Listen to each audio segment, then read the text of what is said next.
I'm afraid we won't be hearing any clucks today. What? Oh, dear. What's wrong, Clarabelle? Mickey, I have some bad news.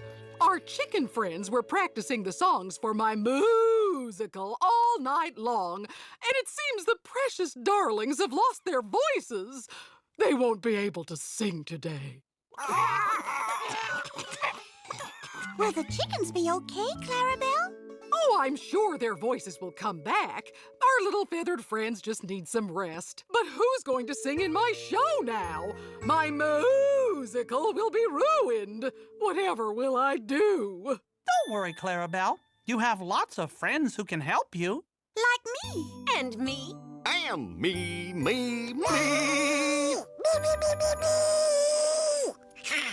And that's not all, Clarabelle.